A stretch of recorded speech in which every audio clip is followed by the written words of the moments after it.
This is a response to the video made by Alex O'Connor called Christianity's Biggest Problem, where he asked the questions, why does a truly powerful God permit such an overwhelming amount of animal suffering?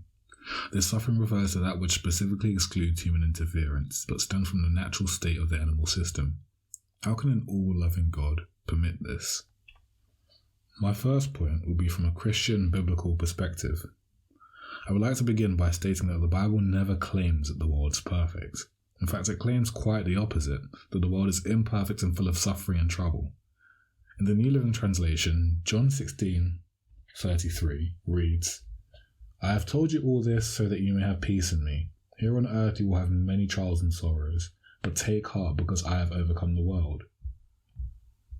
1 John chapter 5 verse 19 reads, We know that we are children of God, and that the world around us is under the control of the evil one. The Bible does, however, make the assertion that God is good and loving multiple times. In the New Living Translation again, in Psalms 25 verses 8-9, these read, The Lord is good and does what is right. He shows the proper path to those who go astray. He leads the humble in doing right, teaching them his way.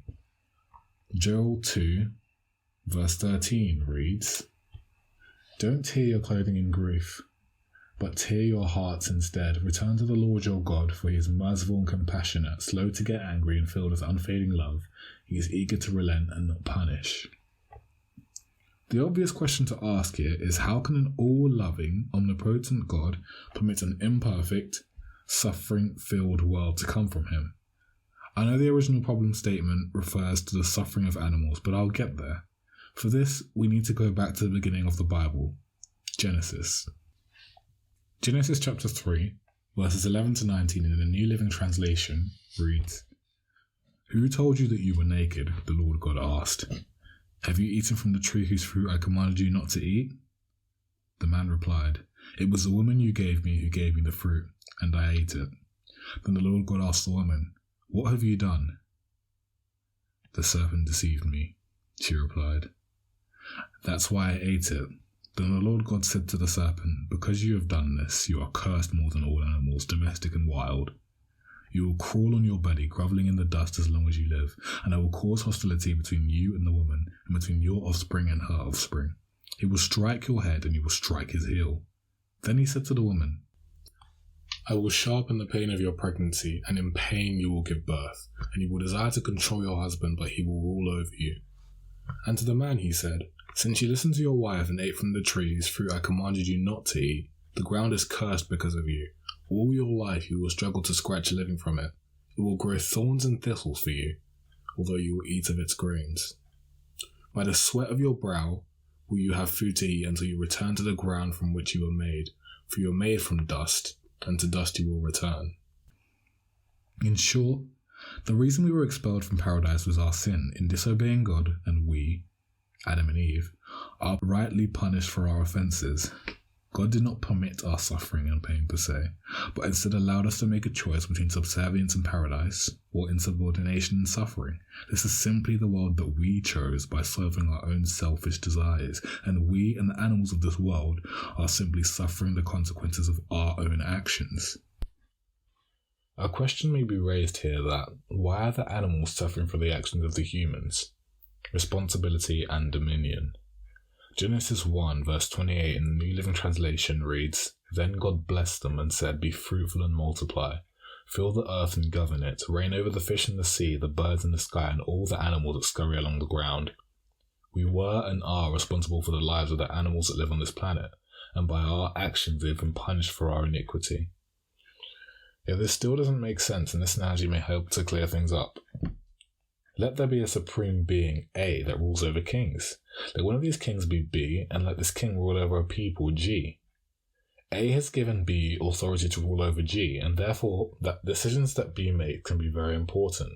As with great power comes great responsibility, and great consequences can arise from the misuse of this power. If B is corrupted, then naturally G will suffer for the poor decisions of B. And you may clearly see that A represents God in this analogy, B represents humans, and G represents all the other animals of the land. The animals have been transitively punished through us. But some may argue that in the serpent, the biblical punishing, the other animals were punished by relation. My second point proposes that pain has value, and even though it is generally undesirable, it's necessary. You say that the problem is the inherent design of the ecosystem. Let's imagine, like you said, that ecosystems cannot be balanced without predation, and therefore predation is the only viable system by which the worldwide natural ecosystem can exist and be stable. By your point, should we remove the pain factor for wild animals such that they don't feel pain? They would have died out by now. They would never know when they're in danger of death, and therefore would never be able to prevent it. Also, if we did that, how would that even be possible? Wouldn't this method be selective in that only wild animals cannot feel pain and we do? If that's the case, isn't that discriminative to humans? And if we remove the human pain factor, then you can guess my logical conclusion. If we instead suppose that there is in fact a better system, most people would agree that you'd need to propose that there is one, and what it'd look like, aside from Eden, of course. The Bible has or had a solution. Genesis 1 verse 29 in the New Living Translation reads, "Then God said, Look, I have given you every seed-bearing plant throughout the earth and all the fruit trees for your food." We were never supposed to eat animals, and they were never supposed to eat themselves. Pain is a mechanism that our body uses to tell us that something is wrong. A messaging system, if you will, and further, the degree to which we experience the pain can tell us the severity of an issue. In fact, it is because of pain that we can truly value pleasure, as we have a more definitive benchmark. Just an absence of pleasure, not pain, simply nothing, would most likely not be a good enough motivator for most to change things that need it. For example, the way you sit or what you eat.